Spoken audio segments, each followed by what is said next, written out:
Mən o qızdan danışmaq istəyirəm, hansı ki deyirdi ki, bəlkə də haqqımda kitab yazmaq, kimlərsə kitab yazır, amma bu barədə məlumatım yoxdur. Yəni yaşadıqlarım, kimliyim, başıma gələnlər bir kitaba sığarmı? Çətin ki, inanmıram. Bu sözləri deyən yəqin ki, tamaşaçılarımız da izləyibdir. Bu hadisəni Lamiyə Quliyevadır. O Lamiyə Quliyeva ki, bir vaxtlar bir icra başçısının və onun harın böyüdülmüş bir oğlunun qurbanına çevrildi. İllərlə həbsxanada yatdı günahsız olaraq. Mən bilmirəm, buna bir günah demək olarmı? Onu ittiham elədilər ki, icra başçısının oğlunun qətlində iştirak eləyib.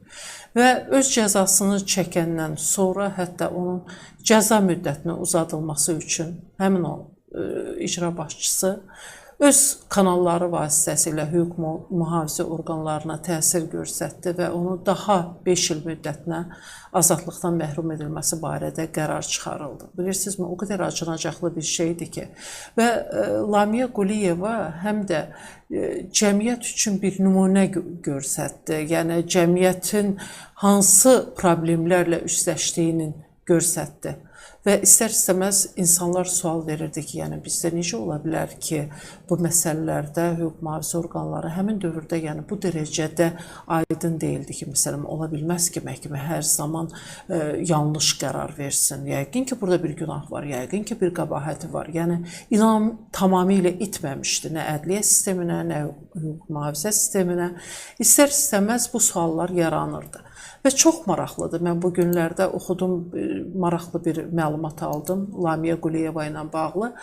Lamiyə xanım həmin dövrdə mən xatırlayıram ki, biz həm də Xural qəzetini nəşr edirdik və istər-istəməz həmin bu hadisəni çox ciddi şəkildə izləyirdik. Hətta mediada Lamiyə Quliyevanı Janna Dark adlandıranlar da var idi. Çünki bu qadın sonuna qədər öz haqları uğrunda mübarizə apardı.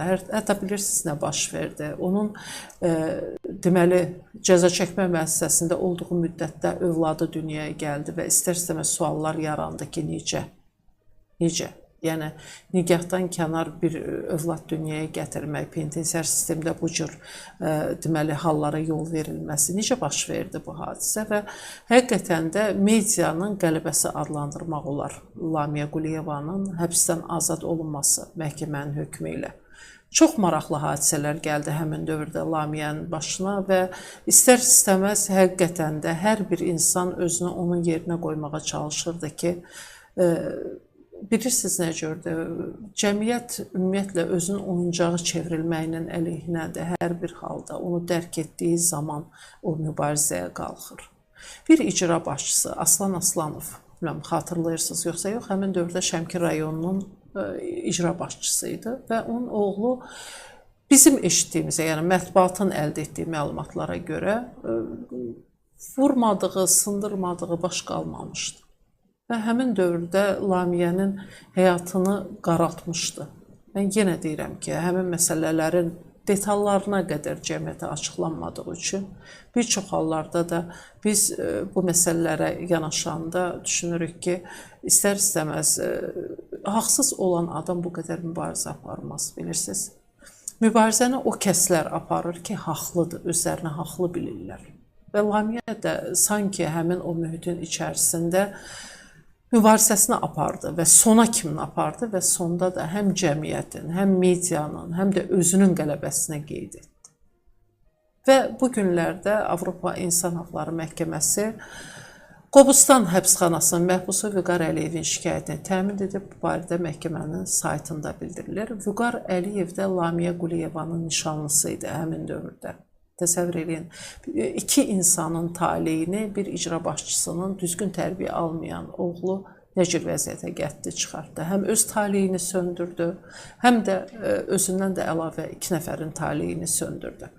Və bu, deməli, açıqlamada, məhkəmənin açıqlamasında nə deyilir? Deməli, Vüqar Əliyev 2003-cü ildə Şəmkir rayonunun o vaxtki icra başçısı Aslanovun oğlunun qətlinə görə ömürlük həbs cəzasına məhkum edilib, qətli onun nişanlısı Lamiyə Quliyevanın qisasını almaq məqsədi ilə törədilib. Quliyeva da 15 il yarım müddətinə azadlıqdan məhrum edilib, lakin 2015-ci ildə vaxtından əvvəl azadlığa buraxılıb. Mən bunu deyirəm ki, medianın, lamiyənin, həm də necə deyərlər, cəmiyyətin bir qələbəsi hesab olunmalıdır. Çünki məsələ o qədər böyüdü ki, istər-istəməz məhkəmələr də geri bir addım atmağa məcbur oldular qanun qarşısında. Və 2021-ci ildə Vüqar Əliyevin ömürlük həbs cəzası 25 il müddətinə azadlıqdan məhrum etmə ilə əvəzlənib. O, Avropa İnsan Haqları Məhkəməsi qarşısında ədalətli məhkəmə araşdırması və səmərəli hüquqi müdafiə vasitələrinə malik olmaq hüququnun pozuntusunu mübahisələndirmişdi. Avropa İnsan Hüquqları Məhkəməsi bu işdə ədalətli məhkəmə araşdırması hüququnun pozulmasına qərar verib və hesab edib ki, məhkəmə dinləmələrinin açıqlığı prinsipi pozulub, habelə cinayət prosesi həddindən artıq uzun davam edib.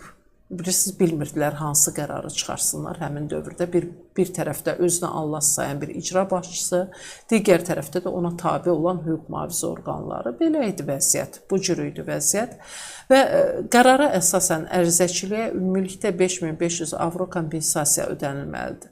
Bilmirəm, bu Vüqar Əliyevin o yaşadıqlarının hansısa, nəyinisə kompensasiya eləyəcək, onu demək olmaz. Amma bu sanki bir buzun əriməsinə oxşuyur və sanki artıq ədalətin yaxınlaşmasından xəbər verir.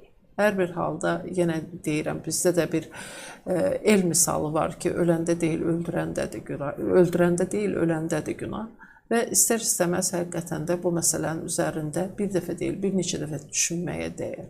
Yəni, nə oldu, nə baş verdi, necə oldu ki, həmin Aslan Aslanovun oğlunu qətlə yetirmək haqqında qərar qəbul olundu. İki gəncin həyatını söndürdülər, həm də elə Aslan Aslanovun oğlunun da. Nə baş verdi, hansı hadisə baş verdi?